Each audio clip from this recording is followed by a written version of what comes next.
The mechanical lawnmower was invented by Edwin Beard Bunning in 1830. Since then, it's come on a bit. Now, there's nothing like the purr of a finely tuned mower or the look of a beautifully cut lawn. So today, I'm going to go through a few simple steps on how to look after your grass cutter.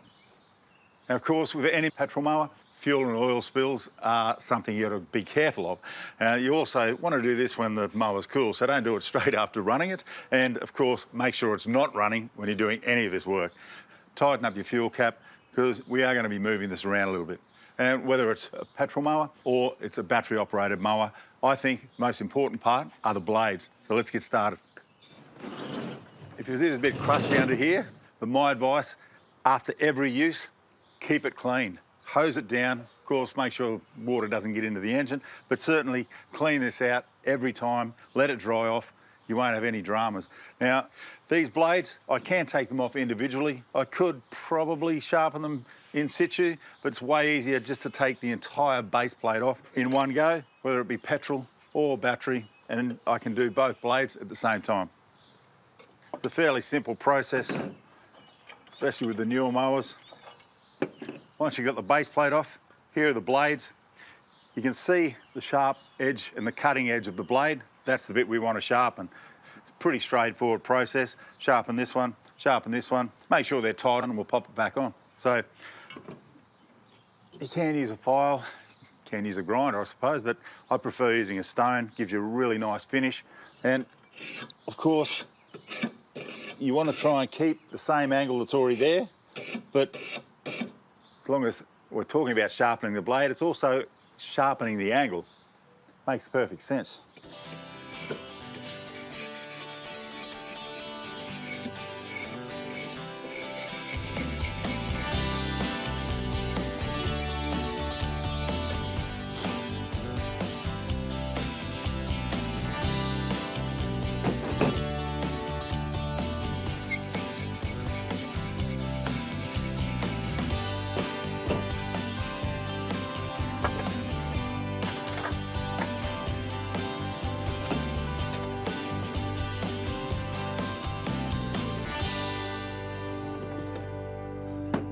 Righto, well, that's the blade sharpened.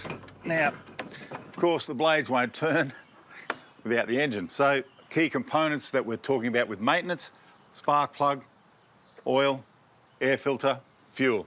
This is a 4-stroke mower, so it's not a premix.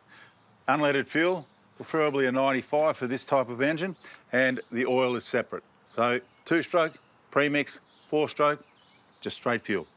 Now, when we're checking the oil, we take out our dipstick and we wipe it down first.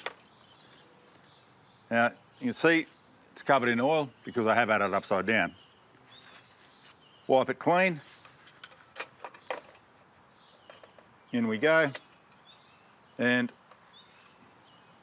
look for dots or lines on the dipstick. These mark the maximum and minimum levels.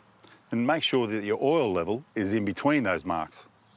Now, if your oil looks thin or black, then you may need to change it.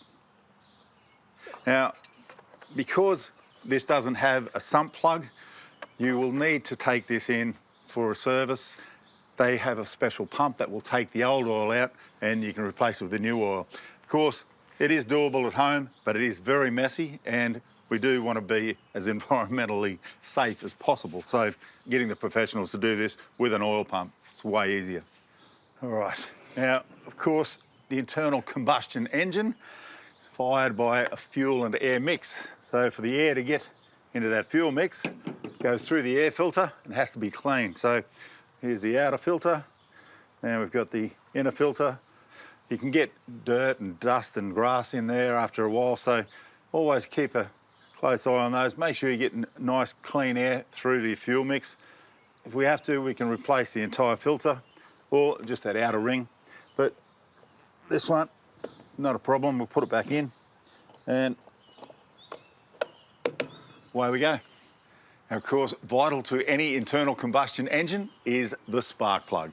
Now, they're easy to get out if you've got the right tools. Now, different size spark plugs, of course, need a different size spanner. It slips over the top and we loosen it off. Once it's loose, easy enough, just to undo it by hand. And once it's out, then that's where the fun begins. Over time, because it's firing so often as this engine's purring along, we can quite often get a build-up of carbon. You can see this shouldn't really be black. Now, the key to the spark plug firing is the gap between, so we really don't want to make this gap any bigger. All we're trying to do is clean off the carbon. Generally, you'd use a bit of wet and dry, just do a little bit to get rid of the carbon, not change that gap at all, just clean it off. Again, you can dip this in a bit of fuel just to give it a really good clean, but that's pretty clean, and away we go. All right, so once you've got this hand tight, you really don't need to go overboard with the spanner. Just nice and firm, that's it, don't over tighten it. And then spark plug cover back on, and that'll get it firing. All we've got to do now is start it up.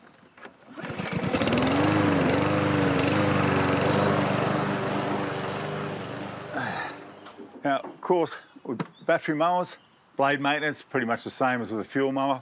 A little bit easier to maintain because there's not that much to them, really. Of course, the battery is the key component, and this is where things can go wrong. Make sure you don't keep them on charge overnight.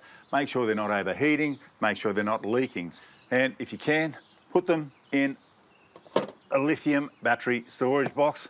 Put it in a nice, cool, dry spot. Perfect for battery storage. Easiest way for maintenance on your battery-powered mower, take it in for a service once a year.